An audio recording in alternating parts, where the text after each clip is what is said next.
안녕하세요. 미션 토크 시청자 여러분. 네, 오늘 미션 토크 5번째 이야기를 맞이해서요. 오늘은 이 밖에 야외에 나왔습니다. 새소리도 들리고 또 공기도 참 좋네요. 이곳에서 새로운 분위기로 새로운 분과 함께 미션 토크 5번째 이야기 시작하도록 하겠습니다.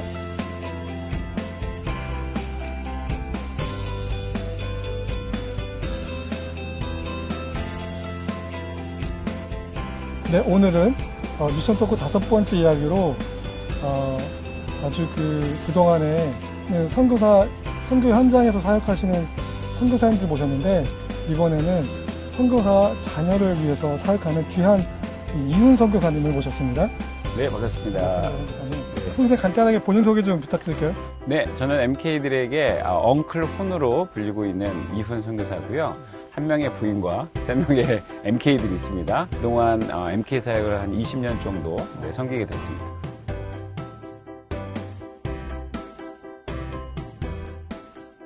필리핀에서 어떤 사역을 하셨다고 하는데, 네. 그동안에 간단하게 어떤 사역 하셨는지 좀 소개 좀. 네네. 필리핀에 나가서는 한 10년 정도. 처음에는 필리핀에 잠깐 훈련을 받으러 갔었는데, 거기서 막내도 태어나고, 그래서 애가 3명이 됐죠. 네, 그리고 거기에 이제 MK 학교가 있습니다. 마닐라에 있는데, 이제 페이스 아카데미라고 국제형 MK 학교가 있고, 또 마닐라 한국 아카데미라고 한국형 MK 학교가 있습니다. 각각 3년씩 교사 선교사로 또 사역을 했었습니다. 그 사역을 마친 다음에는 TCK 웨이브라고 MK들을 좀 다른 말로 문화인류학적으로 Third Culture Kid 해서 제3문화 아이들이라는 뜻이 있거든요.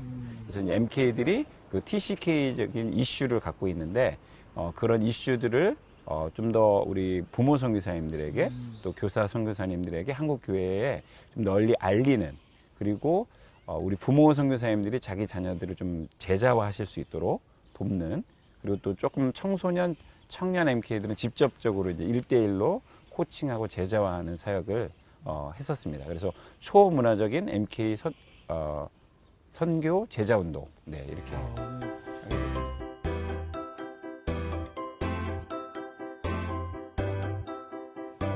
이렇게 선교사 자녀를 위한 그런 사역을 이렇게 하게 된 계기나 동기가 혹시 있으셨나요? 실제적인 한 재미있는 에피소드가 있었는데, 이제 군대 가기 한 달 전에 그런 선교 컨퍼런스에 끌려갔으니까 저는 이제 그냥 대충 시간 때우다가 가야 되겠다 이렇게 했는데, 그래서 그냥 일본 선교사님이 일본 선교 10년 20년에도 1명 2명 얻기도 힘들고 막 배신당한 이야기 막 되게 막 비러네스 이런 슬픈 이야기 막 하시더라고요. 그래서 한 1시간 반 정도 하셨는데 제가 계속 졸았습니다. 맞습니다. 그런데 맨 마지막에 그 일본 선교사님이 자기 아들 얘기 간증 하나 하면서 이제 마치시겠다고. 그때 이제 침 닦고 이렇게 일어나서 이제 정신 차리고 들었는데, 그러니까 그곳에서 초등학생 어린 MK가 머리에 구멍이 났으니까 평상시에 친구들도 없고 되게 외롭게 지내는데, 그런 얘기를 딱 듣는데 하나님이 훈아 얘네들이 이렇다? 이렇게 하시는 것 같은 거예요. 그래갖고 제가 더 이제 그 선교사님 얘기에 집중을 하게 됐죠. 그래서 선교사님이 어쩔 줄 몰라 하니까 이 아이가 가만히 있더니, 아빠 제가 장난치다가 그랬다고 할 거니까 머리를 깨끗이 밀어달라고. 제가 이제 그 얘기를 듣는 순간 이제 그 1시간 반 졸던 놈이 눈물찍 콧물찍 하면서 이제 무릎 딱 꿇고 그렇게 된 거죠. 그런데 거기에 어떤 그 콜링이 있었던 거죠, 하나님이. 제가 또 기독교 교육을 하고 있었으니까. 그런데 하나님이 거기서 비전도 보여주셨습니다. 그렇게 그 머리를 깎아달라는 그 아들이 그 선택 특강을 하시던 다음 달에 자라가지고 다시 결혼해서 일본 선교사로 들어가신다는 거예요. 제가 그 얘기를 딱 듣는데 하나님이 제 마음 가운데, 훈아 네가 중국 선교 이건 다 네가 하고 싶은 건데 네가 훈련 선교사로 되는 것도 참 중요하지만 오히려 이 아이들한테 누군가 이렇게 의미 있는 타자라고 하는데, 어떻게 보면 멘토죠. 그런 사람이 되어 주어서 그들은 언어도 준비되어 있고 타문화권 기술도 준비되어 있고 또 사람들 간에 친구도 이렇게 학교 다니면서 하니까, 그들이 만약에 선교사가 된다면 더 효과적으로 복음이 전달되지 않겠니? 이런 어디 선택특강 들은 것도 아닌데 그런 게 이제 이렇게 깨달아지는 시간이 있었습니다. 네, 그래서 제가 이 사역을 뭣도 모르지만 하나씩 배워가면서 20년 차 지금까지 오게 된 것 같습니다.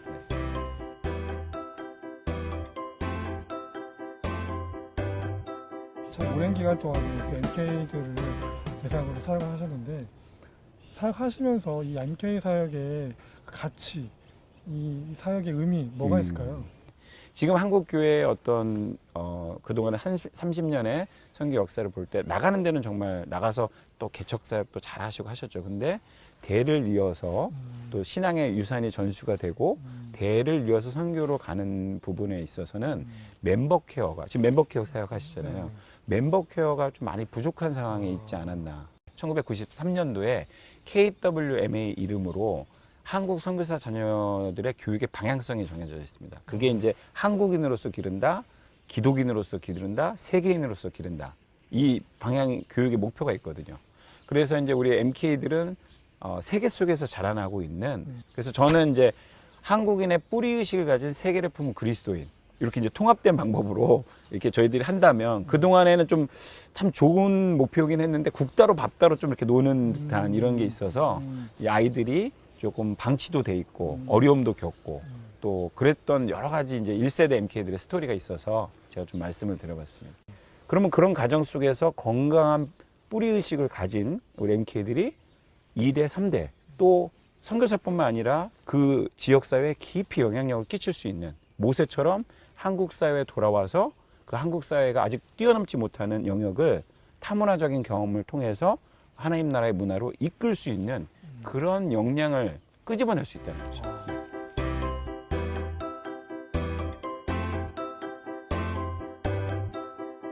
그런 이 사역하시면서 혹시 기억나는 에피소드는 없으세요? 제 초창기에 MK 캠프에서 제가 스텝으로 섬길 때 이야기, 그때 봤던 초등학교 3학년, 아마 3학년 4학년 정도 된 친구인데, 저희가 이제 스텝이니까 스텝들은 이제 이렇게 캠프 할 때 이렇게 이제 다 세팅해 놓고 말 한마디도 안 하고 이제 이렇게 사진도 찍고 카메라도 찍죠. 근데 이제 그때 이제 제가 카메라를 맡았었는데, 그 파리의 연인처럼 이렇게 촛불길 막 이렇게 해놓고 가운데 이렇게 저기 마이크 하나 해놓고 이 캠프에 오기 전과 온 후가 달라진 사람은 누구든지 나와서 얘기할 수 있다, 이런 시간이 있었어요.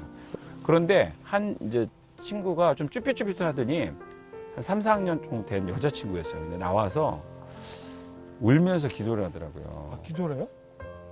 하나님을 용서한다, 아빠를 용서한대요. 하나님을 용서해요? 네. 그리고 전 처음에 저게 무슨 내용이야. 그래갖고 듣는데 이제 그 친구가 그렇게 고백을 하고 난 다음부터 계속해서 줄 서가지고 비슷한 어떤 간증들을 MK들이 쏟아내는 거야. 하나님을 용서한다라고 하는 게 너무나 좀 싫은 충격이었죠, 저도. 그래서 그 다음 연도에도 제가 또 그 캠프에 가보고 저게 도대체 무슨 말일까. 그래서 그 다음 년에 또 가보고 그렇게 하면서 제가 들어오게 됐는데, 그 내용은 사실은 이제 우리 MK들이 사실 어떤 부모님이 이제 선교 훈련도 받으시고 자기가 헌신해서 가신 거잖아요. 근데 아이들은 그 당시만 해도 이제 김포공항 막 있을 때인데, 비행기 탄다, 해외 간다 그러니까 아이들은 신나서 따라가죠. 근데 뭐 한 일주일 지나고 한 달 지났는데 엄마 우리 집에 안 돌아가요? 그랬더니 여기가 우리 집이야. 그러면서 안 돌아가시는 거죠. 근데 애들은 언어도 안 되는데 바로 거기 현지 학교나 국제학교 들어가서 많은 경우 아이들이 이렇게 힘들었던 이야기들. 그러니까 이제 이 마음속에 상처가 있죠. 엄마 아빠에 자기는 싫은데도 끌려올 수밖에 없고, 울어도 떼깡 써도 엄마 아빠 갈 것 같지도 않고, 그런데 결국 또 엄마 아빠를 거기로 보낸 분이 하나님이시잖아요.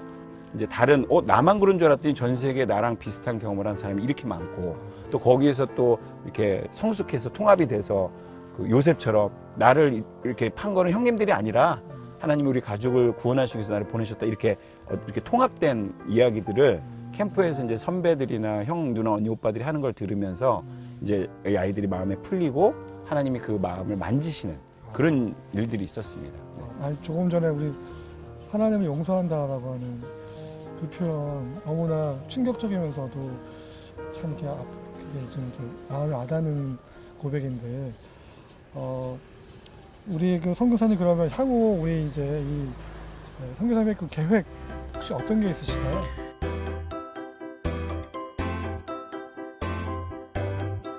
지금 한국 사회에도 많은 청년 대학생들이 지금 들어와 있습니다. 그렇죠. 네, 그 친구들 이번에 특별히 또 코로나가 또 터졌잖아요. 그래서 홈스테이를 또 연결하고 이런 일들을 했었거든요.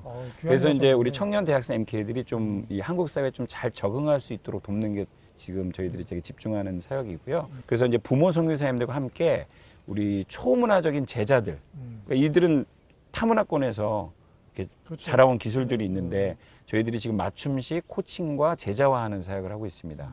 그래서 이제 그런 것들을 좀 더 좀 이 친구들을 피부적으로 가깝게 그리고 또 구체적으로 실질적으로 좀 도울 수 있는 방향들을 저희가 모색하면서 전반기에는 드림 셀프 리더십 코칭이라고 자기 꿈에 단추를 누른다는 뜻인데 네네. 그런데 자기 셀프 리더십 비전 선언문 사명 선언문도 써보고 그렇게 하면서 자기가 그 테드톡처럼 뭐 7분 정도 시간을 주면서 뭐 자바시라 그러는데 자기를 바꾸는 시간 아까 이렇게 통합된 정체성으로 자기 삶을 이렇게 좀 정리해보는 그러면 좀 진로를 잘 찾아갈 수 있지 않을까. 그래서 이제 지금 저희들이 이미 시작했고요.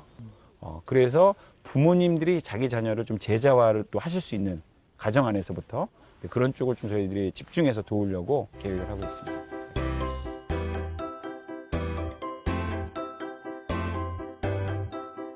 참 그동안 귀한 얘기 많이 해주셨는데 우리 선교사님 최근에 만난 하나님 어떤 하나님을 만나고 계세요? 한 20여 년 MK 사역으로만 이렇게 하면서 저한테 풀리지 않는 그 질문이 있었습니다. 하나님한테. 왜 제가 처음에 섬기던 시작했던 그때나 지금이나 MK 문제는 똑같습니까? 저 이후로 MK 사역자, 특히 형제 사역자는 거의 찾아볼 수 없고 주변에 MK 사역자가 없어요? 별로 없습니다. 거의 없습니다. 그래서 사실은 좀 하나님 앞에 답답함이 있었는데 이번에 제가 사실 이제 이 코로나 터지기 직전에 10일간 이스라엘로 영적 순례 여행 한 10일간을 가게 됐었는데요. 하나님이 거기에서 저를 거기로 부르시더니 저를 처음에 MK 사역을 부르실 때 주셨던 그 약속의 말씀 그걸 확인시켜 주셨습니다. 어떤 말씀? 이사야서 58장 12절의 말씀인데요. 내게서 날 자들이 오래 황폐된 것들을 다시 세울 것이며 너를 일컬어서 무너진 곳을 수보하는 자라 하고 길이 없는 곳에 길을 수축하는 자라 하리라. 이게 이제 저의 평생의 약속의 말씀이거든요. 이 말씀을 주시면서 MK 사역으로 저를 콜링하셨는데 이번에 그 이스라엘을 방문했을 때 길갈이라는 곳을 가게 됐습니다. 근데 저는 거기를 근데 갈 거라고 생각도 못 했었고 그냥 선교팀들 따라서 갔는데 거기를 간 거예요. 근데 거기가 그 이스라엘 백성들이 약속의 땅, 가나안 땅에 들어가기 전에 요단강을 건너서 그 여리고성 직전이랍니다. 근데 거기서 할례를 행했던 곳이래요. 그러니까 그러면 3일 정도는 움직일 수가 없잖아요. 근데 적군이 다 주변에 있고 그런데 거기서 여호수아한테 주셨던 말씀 내가 너를 선택한 이유는 내가 이스라엘 백성들한테 맹세한 그 땅에 들여보내기 위해서 그 약속을 지키기 위해서 너를 선택했다. 그러니까 두려워하지 말아라. 이 말씀을 또 저한테 주셨어요. 그래서 요즘에 저한테 하나님은 저보다 앞서서 행하시는 하나님이시고 약속의 말씀을 주시면서 이끄시는 분이라고 제가 이렇게 경험하고 있습니다.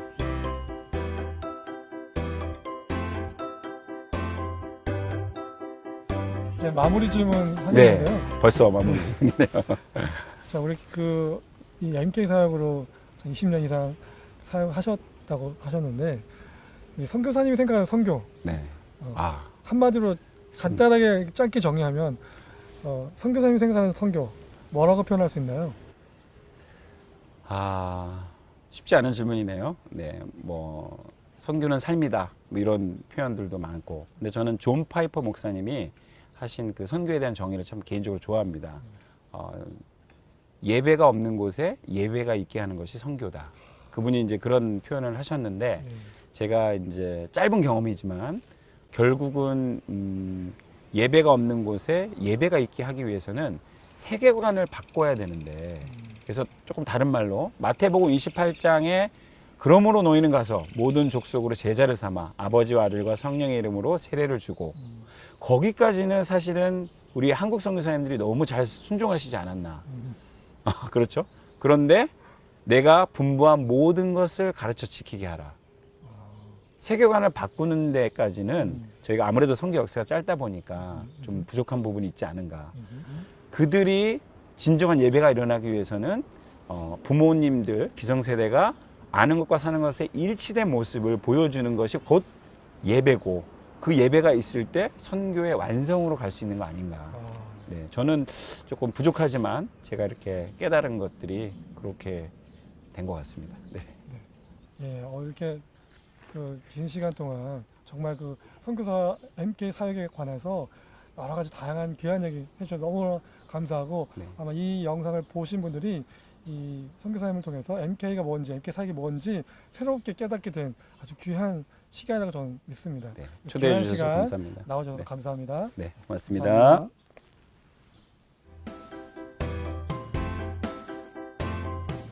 네, 조금 전 우리 이훈 선교사님께서 그 MK 사역에 관한 여러 가지 다양한 귀한 얘기를 해주셨는데, 이야기를 들으면서 좀 인상적인 게 뭐냐면, 한 아이가 그 선교사 자녀인 한 아이가 하나님을 용서한다. 그 말에 제가 좀 마음이 조금 이렇게 순간 좀 찡했어요. 저도 사실 인생 살면서 하나님에 대해서 이해를 하지 못할 때, 하나님을 원망할 때, 그럴 때가 있었거든요. 그럴 때 저도 제 인생에서 돌아보니까 하나님을 용서한다라고 하는 그런 표현들을 저도 있었던 것 같아요. 우리 선교사로서 이 땅에 세계 각지 또 다양한 분야에서 이렇게 선교사님들 너무나 귀한 헌신하는데, 거기에 선교사 자녀들이 많은 그런 아픔들, 그런 부분들을 이 시간에 우리 이훈 선교사님을 통해서 다시 한번 생각해보는 시간을 갖게 돼서 너무나 저 개인적으로 뜻깊었던 시간이고요. 그래서 다음 이 시간에는 이 선교사 자녀분을 직접 또 초대하는 시간을 갖도록 하겠습니다. 그래서 다음 시간 미션 토크 6번째 시간에는 선교사 자녀분을 모셔서 좀 더 구체적이고 생생한 이야기들 듣도록 하는 시간 갖도록 하겠습니다. 다음 이 시간까지 안녕히 계십시오.